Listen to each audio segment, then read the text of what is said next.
ദൈവനാമം മഹത്വപ്പെടുമാറാകട്ടെ. സമാധാന സന്ദേശത്തിലൂടെ എന്നെ ശ്രദ്ധിക്കുന്ന എല്ലാ പ്രിയപ്പെട്ടവർക്കും വീണ്ടും വരുന്നവനായ ക്രിസ്തുയേശുവിന്റെ നാമത്തിൽ എൻ്റെ സ്നേഹവന്ദനം. 129 സങ്കീർത്തനം അതിൻ്റെ 1 മുതലുള്ള ഭാഗങ്ങളിൽ ഇസ്രായേൽ പറയേണ്ടതെന്തെന്നാൽ, അവർ എൻ്റെ ബാല്യം മുതൽ പലപ്പോഴും എന്നെ ഉപദ്രവിച്ചു. അവർ എൻ്റെ ബാല്യം മുതൽ പലപ്പോഴും എന്നെ ഉപദ്രവിച്ചു, എങ്കിലും അവർ എന്നെ ജയിച്ചില്ല. സങ്കീർത്തനക്കാരൻ പാടുകയാണ്, അവർ എൻ്റെ ബാല്യം മുതൽ എന്നെ ഉപദ്രവിച്ചു. ഉപദ്രവിക്കാൻ ശ്രമിച്ചു എന്നല്ല, അവർ ഉപദ്രവിച്ചു എന്ന് പറയുകയാണ്. അവിടെ പറയുന്നത് ഇസ്രായേൽ പറയേണ്ടത് എന്തെന്നാൽ, പുതിയ നിയമ ഇസ്രായേലാകുന്ന നമ്മളൊക്കെ പറയേണ്ടത്, നമ്മെ തകർക്കാൻ വേണ്ടി ശത്രു പലവട്ടം പദ്ധതി ഒരുക്കി. ഇവിടെ സങ്കീർത്തനക്കാരൻ പറയുന്നു, ബാല്യം മുതൽ എന്നെ ഉപദ്രവിച്ചു.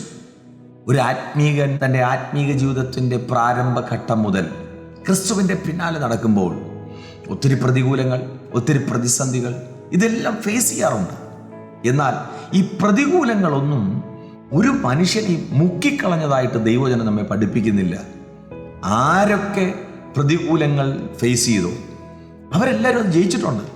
ഇവിടെ സങ്കീർത്തനക്കാരൻ പറയുന്നത് എന്തുവാണ്? അവർ ബാല്യം മുതൽ എന്നെ ഉപദ്രവിച്ചു, എങ്കിലും അവർ എന്നെ ജയിച്ചില്ല.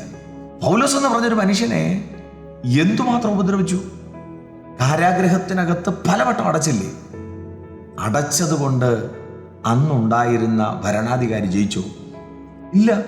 അന്നുണ്ടായിരുന്ന ഭരണാധികാരി ജയിച്ചിരുന്നെങ്കിൽ ശക്തമായ 14 ലേഖനങ്ങൾ സഭയ്ക്ക് ഉണ്ടാകത്തില്ല. ഓരോ പ്രാവശ്യവും ഉപദ്രവിക്കപ്പെടുമ്പോഴും, ഓരോ പ്രാവശ്യവും തന്നെ തകർക്കുവാൻ വേണ്ടി പദ്ധതി ഇടുമ്പോഴും മൂർച്ചയേറിയ വാള് പോലെ ആയുധങ്ങൾ സഭയ്ക്ക് കൈമാറുകയായിരുന്നു. എന്നെ കേൾക്കുന്ന പ്രിയരെ, പല ഉപദ്രവങ്ങൾ ഉണ്ടായിട്ടുണ്ട് അപ്പോസ്തലന്മാർക്ക്, പഴയ നിയമത്തിനകത്തും പുതിയ നിയമത്തിനകത്തും. ഇന്ന് നമ്മുടെ ജീവിതത്തിനകത്തും ഇതുപോലെ ഉപദ്രവങ്ങൾ വരാറുണ്ട്. അവരൊക്കെ ക്രിസ്തുവിന് വേണ്ടി ഉപദ്രവങ്ങൾ നേരിട്ടു. നമ്മളിപ്പോൾ വ്യക്തിപരമായ ജീവിതത്തിനകത്ത് നമുക്ക് ചിലപ്പോൾ പ്രതിസന്ധികൾ, ഉപദ്രവങ്ങൾ, കഷ്ടതകളൊക്കെ വരാറുണ്ട്. പക്ഷെ വചനം പറയുന്നു, ദൈവ പൈതലാണെങ്കിൽ നിനക്ക് വിരോധമായി ഉണ്ടാക്കുന്ന യാതൊരു ആയുധവും ഫലിക്കയില്ല.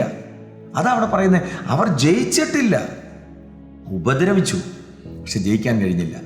ഈ സന്ദേശം കേൾക്കുമ്പോൾ പ്രിയരെ, ജീവിതത്തിൻ്റെ ചില സാഹചര്യങ്ങളിൽ നിന്നുകൊണ്ട്, ചില ഉപദ്രവിക്കപ്പെടുന്ന മേഖലകളിൽ നിന്നുകൊണ്ട്, ചില മേഖലകൾ നമ്മൾ തകർന്നു പോകും എന്ന് ചിന്തിക്കുന്ന സാഹചര്യങ്ങളിൽ നിന്നുകൊണ്ട് ഒരിക്കലും പതറിപ്പോകരുത്, ഒരിക്കലും ചിന്തിക്ക പോലും അരുത്. വചനം പറയുന്നു, അവർ ജയിക്കത്തില്ല. അവർ പൊരുതി, പക്ഷെ അവർ ജയിച്ചിട്ടില്ല. പ്രിയരെ, ജയിക്കത്തില്ല എന്ന വിശ്വാസത്തോടെ എന്നെ വിളിച്ച ദൈവം വിശ്വസ്തനാണ്. എൻ്റെ ബാല്യത്തിലും എൻ്റെ യൗവനത്തിലും എൻ്റെ വാർദ്ധക്യത്തിലുമൊക്കെ എന്നെ വിടുവിക്കുന്ന ഒരു ദൈവമുണ്ട്. അബ്രഹാം വയസ്സ് ചെന്നവനായി സകലത്തിലും അനുഗ്രഹിക്കപ്പെട്ടു എന്ന് വചനം പറയുന്നെങ്കിൽ, എല്ലാ മേഖലയ്ക്കകത്തും അനുഗ്രഹിക്കുന്ന ഒരു നല്ല കർത്താവിനെ മുറുകെ പിടിച്ച് ആത്മാവിൽ സഞ്ചരിപ്പാൻ ദൈവം കൃപ ചെയ്യട്ടെ. വിശ്വസിക്കുക, പ്രാർത്ഥിക്കുക. ദൈവം വിശ്വസ്തൻ. God bless U.